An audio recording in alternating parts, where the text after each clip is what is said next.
नमस्कार, मैं प्रकाश भटनागर।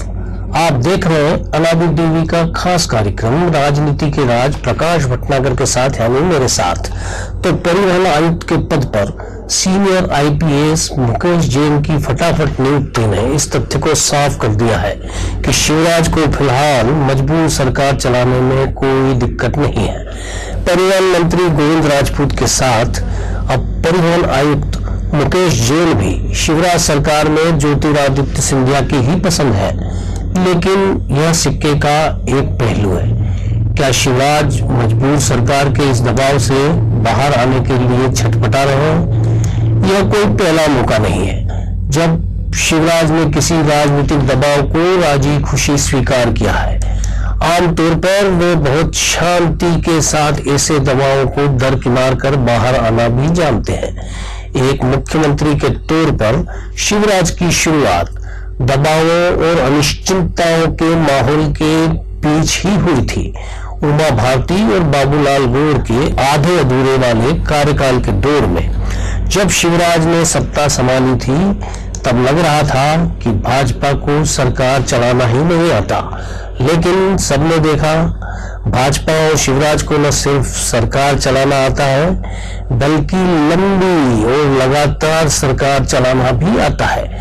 आखिर किसी एक दल और किसी एक मुख्यमंत्री के 3 लगातार कार्यकाल को मध्य प्रदेश ने पहली बार ही तो देखा है।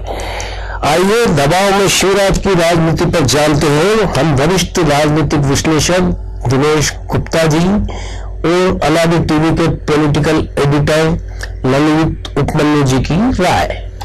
शिवराज सिंह चौहान ने जब पहली बार राज्य के मुख्यमंत्री की कमान संभाली थी, उस वक्त भारतीय जनता पार्टी बहुत कठिन दौर में थी और शिवराज सिंह चौहान ने एक नई सोच के साथ, नए जोश के साथ अपने राजनीतिक अध्ययन मुख्यमंत्री के तौर पर शुरू किया था और उसने उनकी सोच को प्रशासनिक तौर पर जो सपोर्ट मिला, जो सहमति मिली, उसने उनको एक बड़ा नेता बना दिया। क्योंकि चौथी पारी जब है और पहली पारी और चौथी पारी के बीच में देखिए बहुत सारे ऐसे राजनीतिक घटनाक्रम हैं जिसमें कभी शिवराज सिंह चौहान एक बड़े कद के नेता दिखाई देते हैं, तो कभी जो है वो एक समझौतावादी मुख्यमंत्री के तौर पर हमें दिखाई देते हैं। शिवराज सिंह चौहान के सामने बहुत सारी चुनौतियां इस चौथी पारी में है।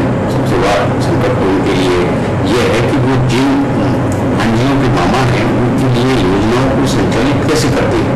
वो बहुत सारी योजनाएं जो है रुकी हुई पड़ी हुई है, क्योंकि फंड नहीं है, सरकार के पास पहले से वित्तीय स्थिति बहुत अच्छी नहीं थी। उसके बाद ये कोरोना काल में जिस तरह से राजस्व पर फर्क पड़ा है, आय का जो फर्क पड़ा है, उसने सरकार की कमर तोड़ कर रख दी है। तो जब बाजार प्रभावित होता है तो कहीं ना कहीं सरकार की आय भी प्रभावित होती है। ऐसे में शिवराज सिंह चौहान के लिए एक संतुलन बना के चलना, जो है जो उनका एक कमिटमेंट है जिस वर्ग के प्रति, उस वर्ग को साथ लेकर चलना, उसको डिलीवर करना, उसको जो उनके कमिटमेंट है उनकी पूर्ति करना बहुत कठिन काम है। और ये इस कठिनाई से वो निश्चित तौर पर निकलेंगे, क्योंकि आप नई सोच जब होती है तो आप कुछ अपने आप में बदलाव करने की भी कोशिश करते हो। शिवराज जी भी शायद चौथी पारी में अपने आप में बदलाव लाने की कोशिश में वो लगे हुए हैं और निरंतर बदलाव भी ला रहे हैं। देखिए, शिवराज अब दबाव या संतुलन की राजनीति से बहुत ऊपर उठ गए हैं। वो इस सरकार चलाने में इतने दक्ष हो गए हैं या राजनीति के इतने पारंगत खिलाड़ी हो गए हैं कि अब उन्हें किसी किस्म के दबाव से उनका कोई संतुलन गड़बड़ा जाएगा सत्ता का, या उनके फैसलों में कोई उसका असर दिखेगा, वो मुझे नहीं लगता। क्योंकि उन्होंने जो पहली पारी खेली थी वो जरूर थोड़ी दबाव में थी, क्योंकि ना तो वो खुद दिमागी तौर से तैयार थे कि अचानक से सीएम बना दिए जाएंगे, और अनुभवहीनता का भी एक दबाव उनके ऊपर था। लेकिन वो सारे चीजें उन्होंने बहुत अच्छे से पार की। बाद की 2 पारियां पे उन्होंने सरकार भी चलाई और संगठन भी चलाया। मतलब जो अध्यक्ष रहे उनके साथ में, चाहे वो नरेंद्र सिंह तोमर रहे हों, चाहे नन्नू भैया रहे हों, चाहे राकेश सिंह रहे हों, तो उनके साथ भी उन्होंने बहुत संतुलित तरीके से, ना कभी संगठन का दबाव सरकार पे दिखा, ना सरकार का दबाव संगठन पे दिखा। तो वो अब मेरे ख्याल से इस चीज में बहुत दक्ष हो चुके हैं।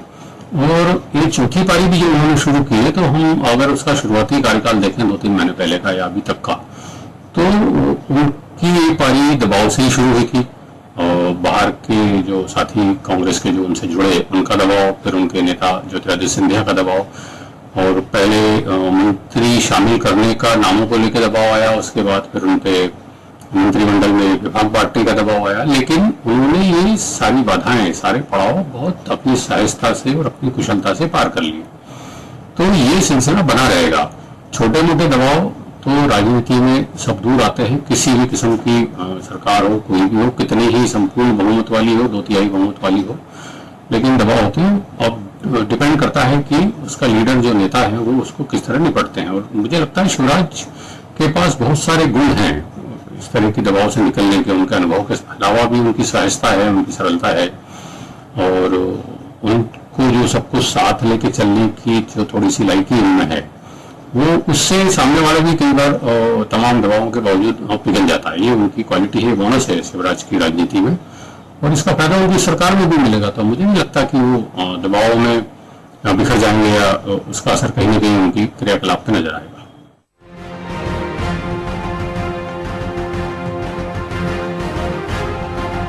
शिवराज सिंह चौहान ने जब पहली बार मुख्यमंत्री पद संभाला था, तब उनके प्रशासनिक अनुभव पर सवालिया निशान थे। वे पहली बार मुख्यमंत्री जैसे बड़े संवैधानिक पद पर सीधे आए थे। उमा भारती के खौफ और अपनी क्षमताओं पर लगे सवालिया निशानों की परवाह किए बिना शिवराज ने अपनी पारी बेहद सादगी और सरलता से शुरू की। इसके बाद उनकी सियासी पारी का आगाज बेहद सुखद रहा। एक लंबी रिकॉर्ड तोड़ पारी खेलने का शिवराज को मौका मिला।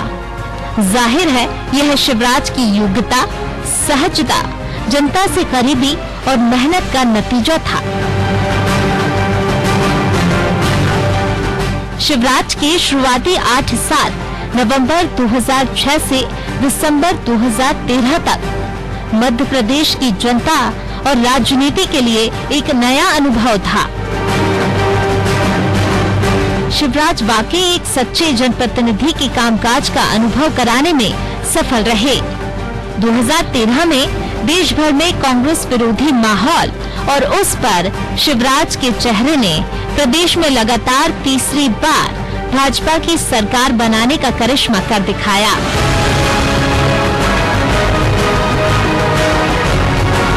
अपने पहले और दूसरे कार्यकाल में शिवराज ने प्रदेश की जनता के साथ गजब का रिश्ता जोड़ा। यह प्रदेश मेरा मंदिर है, जनता मेरी भगवान है और मैं इसका पुजारी हूँ। वाकई सरकार का जन सरोकारों से जुड़ाव भी मध्य प्रदेश पहली बार ही देख रहा था। मैं हमेशा कहता हूँ, मध्य प्रदेश मेरा मंदिर है, उसमें रहने वाली जनता मेरी भगवान है और जनता का पुजारी शिवराज सिंह। शिवराज ने नवंबर 2006 में पहली बार प्रदेश की सत्ता को संभाला था। तब निम्न वर्ग की कन्याओं के लिए कन्यादान योजना उनकी एक महत्वाकांक्षी योजना थी। जो शिवराज सिंह चौहान को जानते हैं, उन्हें पता है कि अपनी पार्टी के युवा संगठन में काम करने के दौर में ही शिवराज बुधनी में गरीब परिवारों की युवतियों की सामूहिक शादी का आयोजन धूमधाम से करते थे। इसके लिए वे आर्थिक सहयोग अपने शुभ चिंतकों और यार दोस्तों की मदद से किया करते थे। लिहाजा जब सरकार के मुखिया के तौर पर उन्हें प्रदेश की कमान मिली, तो गरीब कन्याओं के विवाह की चिंता को उन्होंने एक सरकारी कार्यक्रम में तब्दील कर दिया।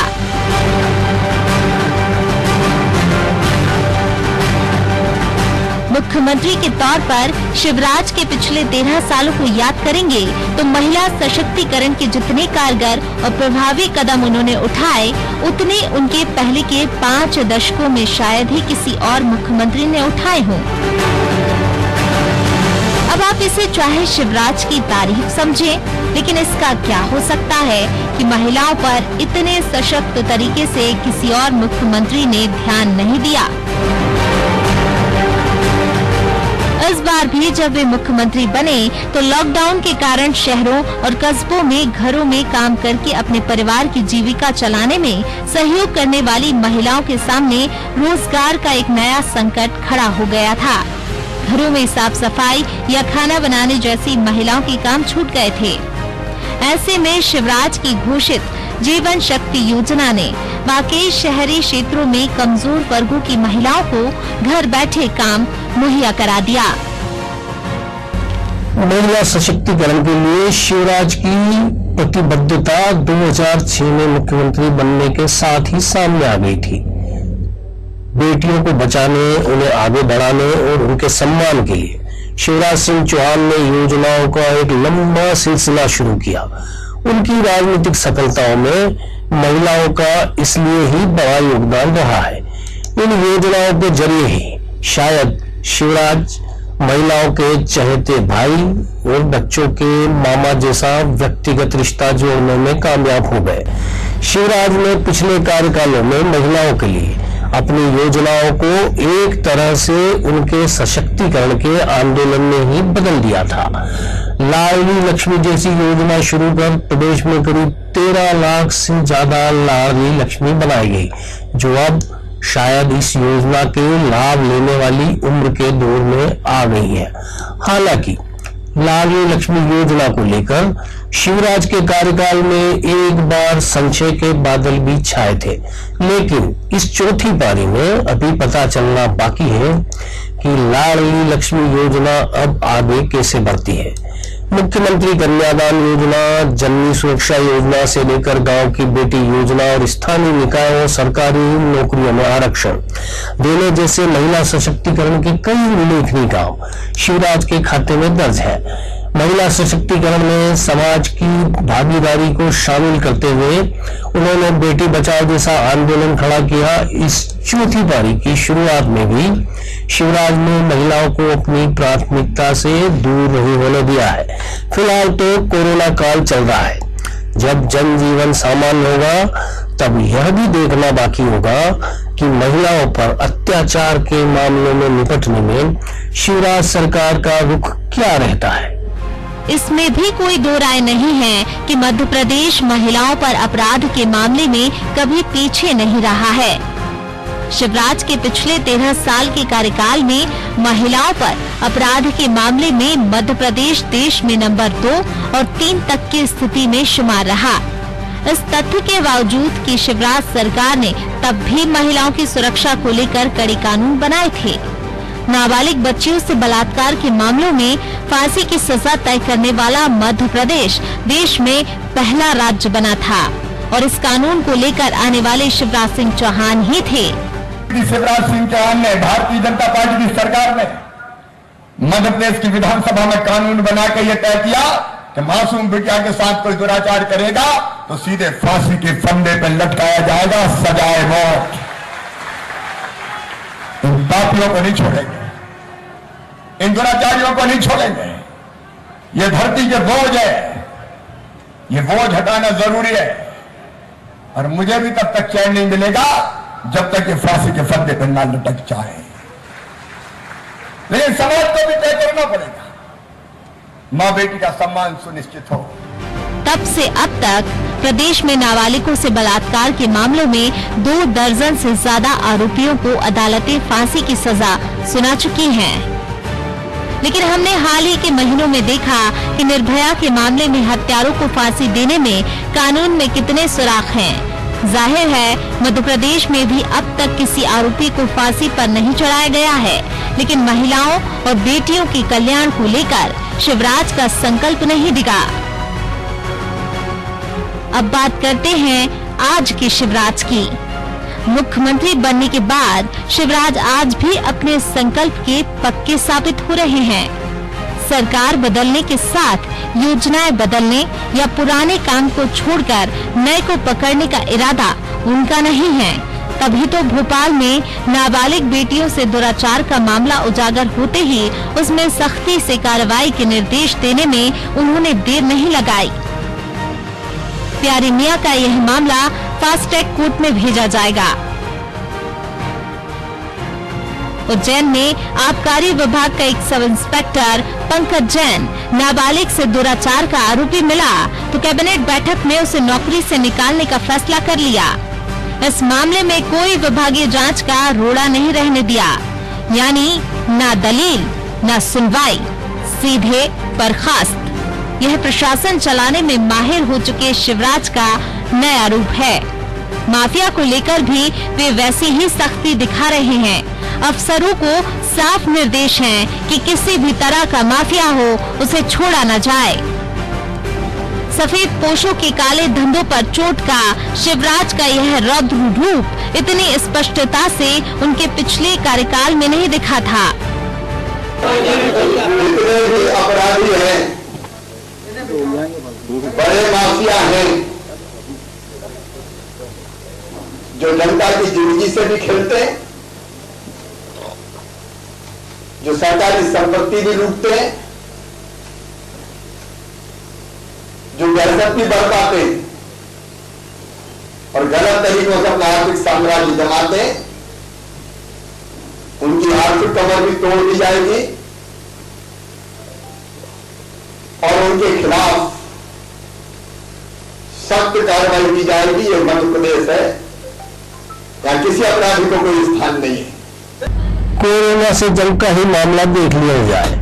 जो मुख्यमंत्री एक दिन भी जनता के बीच जाए बिना नहीं रुकता था, वह मंत्रालय से वीडियो कॉन्फ्रेंसिंग के जरिए जनता और अफसरशाही से जुड़ रहा है। स्कूली बच्चों के मध्याह्न भोजन की राशि वितरण करना हो या फिर कोरोना की मीटिंग, बीते 5 महीनों में शिवराज बिना नागा मंत्रालय जा रहे हैं। प्रदेश को वे जहां छोड़ गए थे 15 महीनों में कमलनाथ सरकार ने उनकी जिन जनहित योजनाओं को ठंडे बस्ते में डाल दिया था, वे सभी अब जीवित हो रही हैं। संबल योजना फिर गरीबों का संबल बन गई है। प्रशासन में पकड़ और सूझबूझ का मुजाहिरा शिवराज आए दिन दिखा रहे हैं। शिवराज में एक बदलाव और गौर करने लायक है। अब वे कुर्ता पायजामा की जगह ज्यादातर एलिट वर्ग के ड्रेसअप में दिखते हैं, पैंट शर्ट और जैकेट। यह मध्य प्रदेश के प्रशासक शिवराज का नया पहनावा है। कोरोना से बचाने के लिए अपनी प्यारी जनता को लॉक करने के लिए फिर लॉकडाउन लगाना हो या रियायत देना, मध्य प्रदेश के मुख्यमंत्री हर वो काम करते दिख रहे हैं जिससे इस महामारी से उबरा जा सके। देखिए शिवराज के काम पर वरिष्ठ राजनीतिक विश्लेषक दिनेश गुप्ता और हमारे पॉलिटिकल एडिटर प्रभु पटेरिया क्या कहते हैं। शिवराज कभी खाली बैठे ये संभव नहीं है। उनके लिए जो है काम सबसे ज्यादा महत्वपूर्ण है। काम भी कौन, वो जिसके बीच में वो जनता के बीच में जा सके, जनता से संवाद कर सके। वो संवाद चाहे आम सभाओं के द्वारा हो या मंत्रालय में बैठक करके वीडियो कॉन्फ्रेंसिंग के द्वारा। हमने देखा कि कोरोना काल में लगातार वो इंटरेक्ट कर रहे थे, लोगों से बातचीत कर रहे थे। तो उनको जनता के बिना या उनके आसपास जब तक वो लोग मौजूद नहीं होंगे, वो अपना एक नायक के तौर पर जब वो जनता के बीच जाते हैं तो उन्हें बहुत अच्छा लगता है। वो किसी भी राजनेता को अच्छा लग सकता है, लेकिन शिवराज जी की जो शैली है वो आम लोगों के बिना रह नहीं सकती। इसलिए हम देखते थे कि पिछली बार जब उनके कार्यकाल में वो भोपाल के बाहर ही ज्यादा दौरे करते थे, लेकिन कमलनाथ जी आए तो उन्होंने भोपाल से सरकार चलाकर एक नई शुरुआत की। और शिवराज जी ने कोरोना काल में मंत्रालय में बैठे, लेकिन उनको जब भी मौका मिला, कोरोना का जब अनलॉक शुरू हुआ तो वो गए, लेकिन उन्होंने डरी नहीं की, वर्चुअल रैली की, कार्यकर्ताओं से बात की और जो है अपनी बात रखी। वो अपने आप को समय के साथ बदलने में देरी नहीं करते। आपने देखा कि वो बहुत सादगीपूर्ण ढंग से रहते हैं और उन्होंने जो है अपनी ड्रेसअप भी उन्होंने थोड़ा बहुत बदलाव किया है, लेकिन बड़ा सामान्य सा बदलाव है उस ड्रेसअप से। वो जो है जैसा चलन होता है वैसा वो अपने आप को कर लेते हैं। और आप देखिए कि कोरोना काल में उनको जैसा ठीक लगा, कंफर्टेबल थे, विपक्ष में भी रहे तो विपक्ष में जैसी आदत हो जाती है मुख्यमंत्री के नाते हो जाती है। जब एक बार विपक्ष में जो उनकी आदत बन गई, जिस तरह के कामकाज की शैली डेवलप हुई, तो उन्होंने उसमें बहुत ज्यादा बदलाव नहीं किया। उसी के साथ जो है मुख्यमंत्री के तौर पर काम वो करते रहे। तो जो है अभी वो नए स्वरूप में हम उनको देख रहे हैं कि वो जनता के बिना भी जनता के बीच ही है। शिवराज सिंह चौहान चौथी पारी में जिस तरीके का ड्रेसअप में दिखाई दे रहे हैं, वो एक प्रशासक की ड्रेसअप है। शिवराज सिंह पहले जैसे कुर्ता पजामा पहनकर आम जनता के बीच में जाते थे, जनता के नेता बनने की कोशिश करते थे, आम आदमी से बिल्कुल आम आदमी की तरह दिखने की कोशिश करते थे। अब उनका बदला हुआ रूप दिखाई दे रहा है, क्योंकि कोरोना का काल है, जनता के बीच में जा नहीं सकते। दिन भर वल्लभ भवन में बैठकर तरह तरह की बैठकें करना, समीक्षा करना और नियमित कोरोना समीक्षा करना। तो इस सब के बीच में शिवराज सिंह चौहान का एक नया रूप सामने दिखाई दे रहा है। वो अपने आप को एक सख्त प्रशासक के तौर पर साबित करने की कोशिश कर रहे हैं। ये ट्रांसफॉर्मेशन जो हो रहा है शिवराज सिंह चौहान का, उसके नतीजे भी दिखाई दे रहे हैं। जिस तरीके से मध्य प्रदेश में अवैध धंधे करने वालों के खिलाफ वो कार्रवाई करने के लिए निर्देश दे रहे हैं और जैसी कार्रवाई होती हुई दिखाई दे रही है, ये अपने आप में एक बड़ा बदलाव है कि शिवराज सिंह चौहान एक्शन और एक्शन पर, तत्काल एक्शन पर भरोसा कर रहे हैं। वो चाहते हैं कि वो जो निर्देश दें उस पर तुरंत प्रशासन अमल करे और तुरंत कार्रवाई हो। चाहे भोपाल का प्यारे मियाँ का मामला हो, चाहे वो उज्जैन का नाबालिग लड़की से रेप के वाले मामले में अधिकारी को तत्काल बर्खास्त करने का मामला हो, ऐसे तमाम काम जो शिवराज सिंह चौहान के हुए हैं अभी, वो उनके निर्देश पर प्रशासन करता हुआ दिखाई दे रहा है। माफिया से निपटने की जो मुहिम हमने शुरू की है, तो रेत माफिया, खनिज माफिया, तरह तरह की माफिया के खिलाफ जो कार्रवाई हो रही है, और शराब में एक खासकर जो आबकारी लॉबी का दबाव था मध्य प्रदेश में इस कोरोना के काल में, कि जब सरकार को रेवेन्यू और कहीं से स्रोत नहीं थे रेवेन्यू के, उस दौर में आबकारी से एक तब रेवेन्यू आता हुआ दिखाई दे रहा था जिससे सरकार का कामकाज सुचारू चल सके। तो शराब ठेकेदार जो दबाव बना रहे थे, जिन ठेकेदारों ने पिछली सरकार, कमलनाथ सरकार के दौरान मुंह मांगे दाम पर शराब के ठेके लिए, अब वो ये सरकार के सामने दबश डाल रहे थे कि उनके जो ठेकों की राशि को कम किया जाए, उनको छूट दी जाए। तो उनका ये कहना था कि हमने इतने महंगी दर पर ठेके ले लिए हैं कि उनको चला पाना संभव नहीं है। तो उसको देखते हुए जिस तरीके की सरकार पर दबाव की कोशिश हो रही थी, उसको रोकने के लिए जिस तरीके का एक्शन लिया गया, जिस तरीके से अदालती कार्रवाई की गई, वो पूरी की पूरी अपने आप में साबित करते हुए शिवराज सिंह चौहान अब दबने वाले राजनेता की भूमिका से बाहर निकल गए हैं। वो सख्त मिजाज, सख्त प्रशासक की अपनी भूमिका बना रहे हैं। और जैसे ही कोरोना का ये खतरा थोड़ा टलेगा, तो उसका शिवराज सिंह चौहान एक नए रूप में जनता के बीच में भी दिखाई देंगे कि एक उनका जो नेता, जिसको पिछले 13 साल तक मुख्यमंत्री के तौर पर जन नेता देखते रहे, मामा के तौर पर देखते रहे, जो सहज सहृदय उनके सामने आता रहा, वो शायद इस बार और अलग बदले हुए रूप में सामने दिखाई देगा। उम्मीद की जानी चाहिए कि मध्य प्रदेश कोरोना से जल्दी उभरेगा और उसके साथ चौथी पारी में जेत वाले शिवराज लोगों को नए अंदाज में दिखते रहेंगे। एक अच्छा प्रशासक, जन नेता और मामा जैसे उनके सभी रूप एक व्यक्ति में बरकरार रहेंगे। लेकिन शिवराज की इन तारीफों के साथ एक सवाल अब फिर भी उठेगा, आखिर तमाम खासियतों के बाद दिसंबर 2018 में चौथी पारी के लिए शिवराज की गाड़ी आखिर किनारे आकर क्यों अटक गई थी? इस पर बात करेंगे हम अगली बार। तब तक के लिए नमस्कार। आप देखते रहिए अनादि टीवी।